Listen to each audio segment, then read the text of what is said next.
بسم اللہ الرحمن الرحیم۔ شروع اللہ کے نام سے جو بہت مہربان اور نہایت رحم کرنے والا ہے۔ تمام تعریفیں اللہ کے لیے ہیں جس نے تمام جہان کو پیدا کیا۔ ہر چیز ہمیں ملنے کی نہیں ہوتی، کچھ چیزیں خوبصورت دھوکہ اور بدترین شر ہوتی ہیں۔ اللہ کریم سے کسی چیز کے نہ ملنے پر بدگمان نہیں ہونا چاہیے۔ انسان زندہ ہونے کے باوجود زندگی کو نہیں سمجھ سکتا، وہ مرے بغیر موت کو کیسے سمجھ سکتا ہے؟ مسئلے خود حل نہیں ہوتے، کرنے پڑتے ہیں، اور اس کے دو طریقے ہیں، یا تو خود میں ہمت تلاش کرو یا زیادہ ہمت والے کو دیکھو۔ سب سے زیادہ آپ کی ذات پر کیچڑ وہ اچھالے گا جسے یہ پتا چل جائے گا کہ آپ اس سے مزید دھوکہ نہیں دیں گے۔ جس شخص کو تم سے سچی محبت ہوگی وہ تم کو فضول اور ناجائز کاموں سے روکے گا۔ جسے نماز پڑھ کر بھی سکون نہیں ملتا،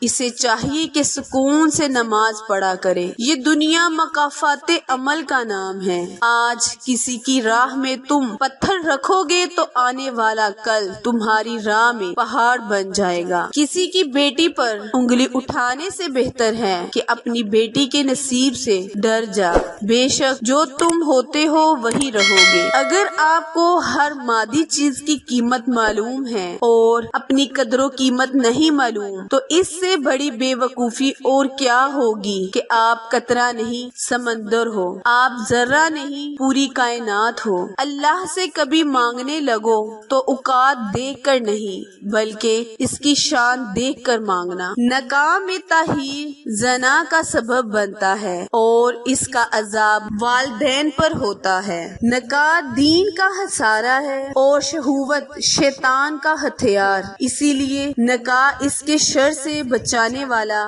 عمل ہے۔ محبت کے بغیر ہر موسیقی شور ہے، ہر رقص محسوس پاگل پن ہے، سب عبادتیں بوجھ ہیں۔ الفاظ صرف بہانہ ہے، یہ اندرونی بندھن ہے جو ایک شخص کو دوسرے کی طرف کھینچتا ہے، الفاظ نہیں۔ ٹوٹا ہوا دل خدا کی توجہ کھینچتی ہے، خوش نصیب ہے وہ روح جو خدا کے لیے روتی ہے۔ زندگی نہ تحفہ ہے نہ عذاب، یہ صرف ایک رجحان ہے جس کی آپ کو سواری سیکھنے کی ضرورت ہے۔ اپنے آپ کو چھوٹا نہ سمجھو، تم بےخودی کے عالم میں خود ایک کائنات ہو جو اندھیرے میں چل رہا ہے اور اس سے انجان ہے۔ وہ لوگ کبھی روشنی کی تلاش نہیں کریں گے۔ جتنی زیادہ ہم چیزوں کو دیں گے اتنی ہی کم قدر ہم خود ہی کریں گے۔ دکھاوا کرنا کسی بے وقوف کا اپنی اہمیت کو ظاہر کرنے کا طریقہ ہے۔ ہر شخص کو کسی خاص کام کے لیے پیدا کیا ہے اور اس کام کی خواہش پر ہر ایک کے دل میں ہے۔ حکیم لقمان نے کہا، میں نے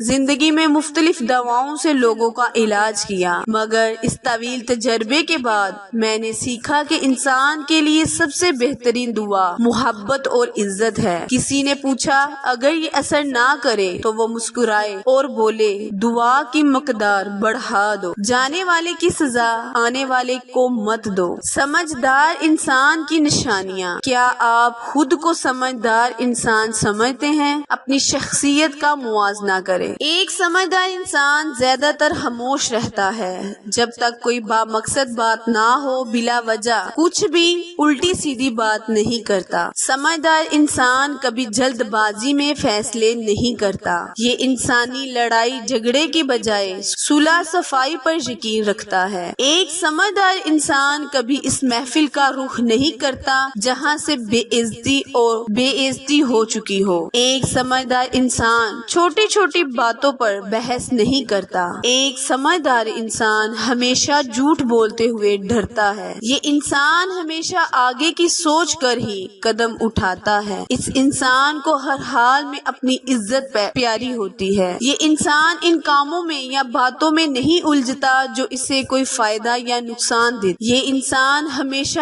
ہر کسی کو عزت سے مخاطب کرتا ہے۔ سمجھدار انسان کسی کا ادھار نہیں لیتا جب تک ناگزیر نہ ہو جائے، اور اگر لے تو پہلی ہی فرصت میں واپس کرنے کی کوشش کرتا ہے۔ انسان اس دل میں اتنا ادب و احترام ہوتا ہے کہ بعض اوقات بھوکا رہ جاتا ہے۔ سمجھدار انسان ہر مسئلے کا حل اچھے طریقے طریقے سے ڈھونڈ سکتا ہے۔ سمجھدار انسان کو غلط بات پر جلدی غصہ آ جاتا ہے۔ میری ویڈیو اگر پسند آئے تو لائک شیئر کرنا مت بھولیں، کیونکہ آپ لوگوں کی سپورٹ میری کامیابی کا ذریعہ ہے۔